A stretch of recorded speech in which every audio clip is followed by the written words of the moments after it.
Hello everyone. So আজিৰ এই ভিডিঅ'ত মই ক'ব আহিছোঁ এক্সপেক্টেড কাট অফৰ ওপৰত ছেকেণ্ড কাউন্সেলিঙত। সো এই ভিডিঅ'টো বনোৱাৰ মেইন উদ্দেশ্য হ'ল তোমালোকে বহুতে মোক সুধি আছিলা যে ছেকেণ্ড কাউন্সেলিঙত এক্সপেক্টেড কাট অফৰ ওপৰত ভিডিঅ' বনাও। সো এইকাৰণে এই ভিডিঅ'টো লৈ আহিছোঁ আৰু মই তোমালোকক দুটা কথা ক'ব লাগে ভিডিঅ'টো ষ্টাৰ্ট কৰাৰ আগতে যে এই ভিডিঅ'টো মই যোনবোৰ কাট অফৰ ওপৰত কম সেইবোৰ এক্সেক্ট যে সেইটোৱে হ'ব ছেকেণ্ড কাউন্সেলিঙত, সেইটো কেতিয়াও নহয়। সো এইকাৰণে মই ৰাউণ্ড অফ কৰি ওচৰে পাজৰে ৰেংকবোৰ কম আৰু আন এটা বস্তুৰ ওপৰত এইটো মেটাৰ কৰে আৰু সেইটো হ'ল ভেকেঞ্চিটোৰ ওপৰত। আৰু বৰ্তমানলৈ ভেকেঞ্চিটোৰ লিষ্ট ওলোৱা নাই, সো সেইকাৰণে এক্সেক্ট কাৰেক্ট ক'ব নোৱাৰিম যে ছেকেণ্ড কাউন্সেলিঙত কিমানলৈ কাট অফ যায়। বাকী ভিডিঅ'টো ষ্টাৰ্ট কৰোঁ আৰু নতুনকৈ এই চেনেলত আহিছে যদি ছাবস্ক্ৰাইব কৰি দিব। দেৰি নকৰাকৈ ভিডিঅ'টো আৰম্ভ কৰোঁ। প্ৰথমতে AECৰ এক্সপেক্টেড ৰেংকছবোৰ কম ছেকেণ্ড কাউন্সেলিঙত, আৰু মই এই ভিডিঅ'ত গোটেইবোৰ ৰেংকছ এক্সক্লুডিং 5%ৰ ওপৰত কম। সো যোনসকল ইনক্লুডিং 5%ৰ ভিতৰত পৰে, সো মই যোনবিলাক ৰেংক কম তাৰ অলপমান পিছুৱাই দিব ৰেংকবোৰ নিজে নিজে যোনবোৰে ইনক্লুডিং 5%ত পৰে। বাকী মই এক্সক্লুডিং 5%ৰ ওপৰত গোটেইবোৰ কৈ দিছোঁ ইয়াতে। চিভিল ইঞ্জিনিয়াৰিঙত আনৰিজাৰ্ভৰ কাৰণে এৰাউণ্ড 500 কাট অফ যাব পাৰে, OBC MOBCৰ কাৰণে এৰাউণ্ড 950 কাট অফ যাব পাৰে, SCৰ কাৰণে 1500, ST প্লেইনছৰ কাৰণে 1300, ST হিলছৰ কাৰণে 2230, EWSৰ কাৰণে 1800লৈ যাব পাৰে। মেকানিকেল ইঞ্জিনিয়াৰিঙত আনৰিজাৰ্ভৰ কাৰণে 480লৈ যাব পাৰে, OBC MOBCৰ কাৰণে 880লৈ যাব পাৰে, SCৰ কাৰণে 1180লৈ যাব পাৰে, ST প্লেইনছৰ কাৰণে 1400লৈ যাব পাৰে, ST হিলছৰ কাৰণে 3300লৈ যাব পাৰে, EWSৰ কাৰণে 650লৈ যাব পাৰে। CSCত আনৰিজাৰ্ভৰ কাৰণে 90লৈ যাব পাৰে, OBC MOBC 100লৈ যাব পাৰে, SC 98, ST plains 450, ST plains 450, ST hills 2500, EWS 120লৈ যাব পাৰে। ইণ্ডাষ্ট্ৰিয়েল এণ্ড প্ৰডাকশ্যন ইঞ্জিনিয়াৰিঙত আনৰিজাৰ্ভৰ কাৰণে 850লৈ যাব পাৰে, OBC MOBCৰ কাৰণে 1350লৈ যাব পাৰে, SCৰ কাৰণে 1500লৈ যাব পাৰে, ST প্লেইনছৰ কাৰণে 1300লৈ যাব পাৰে, ST হিলছৰ কাৰণে 7500লৈ যাব পাৰে, EWSৰ কাৰণে 900লৈ যাব পাৰে। ইনষ্ট্ৰুমেণ্টেশ্যন ইঞ্জিনিয়াৰিঙত আনৰিজাৰ্ভৰ কাৰণে 700, OBC MOBCৰ কাৰণে 1250, SCৰ কাৰণে 1400, ST প্লেইনছৰ কাৰণে 1550, ST হিলছৰ কাৰণে 3800, EWSৰ কাৰণে 1000লৈ যাব পাৰে। ইলেক্ট্ৰিকেল ইঞ্জিনিয়াৰিঙত আনৰিজাৰ্ভৰ কাৰণে 400লৈ যাব পাৰে, OBC MOBCৰ কাৰণে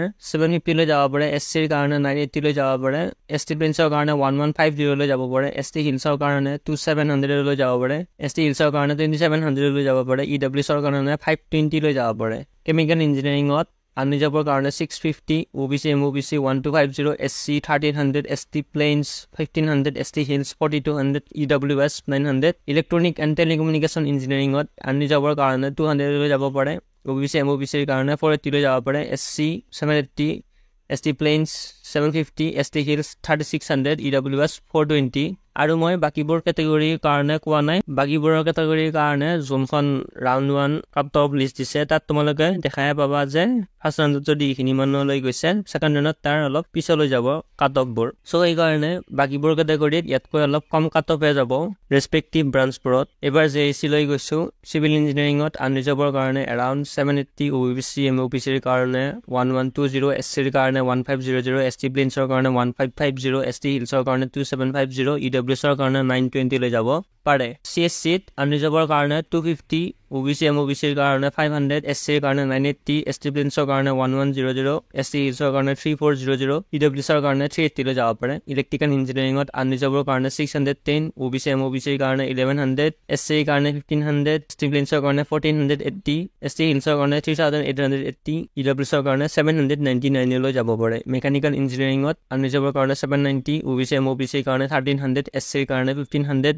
ST প্লেইনছৰ কাৰণে 1680, ST হিলছৰ কাৰণে 5000, EWSৰ কাৰণে 1110। ইনষ্ট্ৰুমেণ্টেশ্যন ইঞ্জিনিয়াৰিঙৰ কাৰণে আনৰিজাৰ্ভত 940, OBC MOBCৰ কাৰণে 1400, SCৰ কাৰণে 1520, SCৰ কাৰণে 1520, ST প্লেইনছৰ কাৰণে 1850, ST হিলছৰ কাৰণে এতিয়ালৈ ফাৰ্ষ্ট ৰাউণ্ড কাউন্সেলিঙত কোনো এলট হোৱা নাছিল, সেইকাৰণে ইয়াতে একো লিখা নাই। তাৰপিছত EWSৰ কাৰণে 1112লৈ যাব পাৰে। লিষ্টত চিভিল ইঞ্জিনিয়াৰিঙত আনৰিজাৰ্ভৰ কাৰণে 1150, OBC MOBCৰ কাৰণে 1580, SCৰ কাৰণে 1720, ST প্লেইনছৰ কাৰণে 2200, ST হিলছৰ কাৰণে 30180, EWSৰ কাৰণে 1286লৈ যাব পাৰে। ইলেক্ট্ৰনিক্স এণ্ড টেলিকমিউনিকেশ্যন ইঞ্জিনিয়াৰিঙত আনৰিজাৰ্ভৰ কাৰণে 1000, OBC MOBCৰ কাৰণে 1530, SCৰ কাৰণে 1700, ST প্লেইনছৰ কাৰণে 2060, ST হিলছৰ কাৰণে 4120, EWCৰ কাৰণে 1160 লৈ যাব পাৰে। পাৱাৰ ইলেক্ট্ৰনিক এণ্ড ইনষ্ট্ৰুমেণ্টেশ্যন ইঞ্জিনিয়াৰিঙত আনৰিজাৰ্ভৰ কাৰণে 1450, OBC MOBCৰ কাৰণে 2000, SCৰ কাৰণে 2125, ST প্ৰিন্সৰ কাৰণে 2760, ST হিলছৰ কাৰণে 6818, EWCৰ কাৰণে 1795 লৈ যাব পাৰে। আৰু মেকানিকেল ইঞ্জিনিয়াৰিঙত আনৰিজাৰ্ভৰ কাৰণে 1300, OBC MOBCৰ কাৰণে 1700, SCৰ কাৰণে 1900, ST প্ৰিন্সৰ কাৰণে 2500, ST হিলছৰ কাৰণে 4850, EWCৰ কাৰণে 1400 লৈ যাব পাৰে। PBECত কেমিকেল ইঞ্জিনিয়াৰিঙত আনৰিজাৰ্ভৰ কাৰণে 2100, OBC MOBCৰ কাৰণে 2700, SCৰ কাৰণে 2820, ST প্ৰিন্সৰ কাৰণে 3500, ST হিলছৰ কাৰণে 5600, EWCৰ কাৰণে 2400 লৈ যাব পাৰে। ইলেক্ট্ৰিকেল ইঞ্জিনিয়াৰিঙত আনৰিজাৰ্ভৰ কাৰণে 1800, OBC MOBCৰ কাৰণে 2300, SCৰ কাৰণে 2250, ST প্ৰিন্সৰ কাৰণে 3235, ST হিলছৰ কাৰণে 6500, EWCৰ কাৰণে 2000 লৈ যাব পাৰে। চিভিল ইঞ্জিনিয়াৰিঙত আনৰিজাৰ্ভৰ কাৰণে 1540, OBC MOBCৰ কাৰণে 2200, SCৰ কাৰণে 2100, ST প্ৰিন্সৰ কাৰণে 2600, ST হিলছৰ কাৰণে 4100, EWCৰ কাৰণে 1900 লৈ যাব পাৰে। মেকানিকেল ইঞ্জিনিয়াৰিঙত আনৰিজাৰ্ভৰ কাৰণে 2000, OBC MOBCৰ কাৰণে 2650 লৈ যাব পাৰে। SCৰ কাৰণে 2600, ST প্ৰিন্সৰ কাৰণে 3100, ST হিলছৰ কাৰণে 7500, EWCৰ কাৰণে 2200 লৈ যাব পাৰে। ইলেক্ট্ৰনিক্স এণ্ড টেলিকমিউনিকেশ্যন ইঞ্জিনিয়াৰিঙত আনৰিজাৰ্ভৰ কাৰণে এৰাউণ্ড 2080 লৈ যাব পাৰে। OBC MOBCৰ কাৰণে 2400 লৈ যাব পাৰে। SCৰ কাৰণে এৰাউণ্ড 2600 লৈ যাব পাৰে। ST প্ৰিন্সৰ কাৰণে এৰাউণ্ড 3450 লৈ যাব পাৰে। EWCৰ কাৰণে 2680 লৈ যাব পাৰে। চিভিল ইঞ্জিনিয়াৰিঙত আনৰিজাৰ্ভৰ কাৰণে 2400 লৈ যাব পাৰে। OBC MOBCৰ কাৰণে 30,000 লৈ যাব পাৰে। SCৰ কাৰণে 3300 লৈ যাব পাৰে। ST প্ৰিন্সৰ কাৰণে 3800 লৈ যাব পাৰে। ST হিলছৰ কাৰণে 7200 লৈ যাব পাৰে। EWCৰ কাৰণে 2840 লৈ যাব পাৰে। CSCত আনৰিজাৰ্ভৰ কাৰণে 1360 লৈ যাব পাৰে। OBC MOBCত 1910 লৈ যাব পাৰে। SCৰ কাৰণে 1900 লৈ যাব পাৰে। ST প্ৰিন্সৰ কাৰণে 2700 লৈ যাব পাৰে। ST হিলছৰ কাৰণে 7020 লৈ যাব পাৰে। EWCৰ কাৰণে 2080 লৈ যাব পাৰে। মেকানিকেল ইঞ্জিনিয়াৰিঙত আনৰিজাৰ্ভৰ কাৰণে 2520 লৈ যাব পাৰে। OBC MOBCৰ কাৰণে 3150 লৈ যাব পাৰে। SCৰ কাৰণে 3500, ST প্ৰিন্সৰ কাৰণে 4000, EWCৰ কাৰণে 3000 লৈ যাব পাৰে। এবাৰ GEC লৈ গৈছোঁ। কেমিকেল ইঞ্জিনিয়াৰিঙত আনৰিজাৰ্ভৰ কাৰণে 2300, OBC MOBCৰ কাৰণে 2700, SCৰ কাৰণে 3000, ST প্ৰিন্সৰ কাৰণে 3510 লৈ, ST হিলছৰ কাৰণে 6830 লৈ, EWCৰ কাৰণে 2670 লৈ।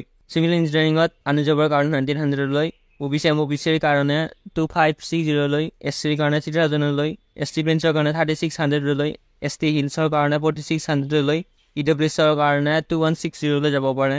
মেকানিকেল ইঞ্জিনিয়াৰিঙত আনৰিজাৰ্ভৰ কাৰণে 2105 লৈ যাব পাৰে। OBC MOBCৰ কাৰণে 2762 লৈ যাব পাৰে। SCৰ কাৰণে 2712 লৈ যাব পাৰে। ST প্ৰিন্সৰ কাৰণে 3494 লৈ যাব পাৰে। আৰু EWCৰ কাৰণে 2654 লৈ যাব পাৰে। এবাৰ DEC লৈ গৈছোঁ।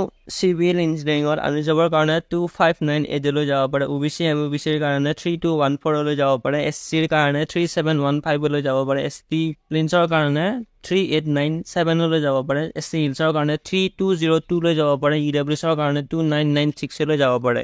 মেকানিকেল ইঞ্জিনিয়াৰিঙত আনৰিজাৰ্ভৰ কাৰণে 2680 লৈ যাব পাৰে। OBC MOBCৰ কাৰণে 3200 লৈ যাব পাৰে। SCৰ কাৰণে 3300 লৈ যাব পাৰে। ST প্ৰিন্সৰ কাৰণে 4050 লৈ যাব পাৰে। EWCৰ কাৰণে 3040 লৈ যাব পাৰে।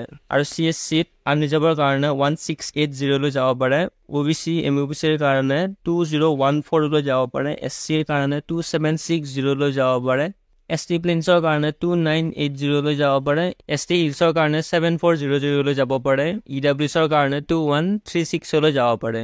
আৰু আকৌ এবাৰ লাষ্টত কৈ দিওঁ যে এই সকলোবোৰ ৰেংক এৰাউণ্ডতহে কৈছোঁ, একজেক্ট নহয়, মানে ইয়াৰ ওচৰে পাজৰে ৰেংকবোৰ থাকিব নেক্সট কাউন্সেলিঙত। অ'কে, চ' ভাল লাগিলে লাইক কৰি দিব আৰু নতুনকৈ এই চেনেলত আহিছে যদি ছাবস্ক্ৰাইব কৰি দিব। বাকী নেক্সট ভিডিঅ'ত লগ পাম, তেনেহ'লে ধন্যবাদ।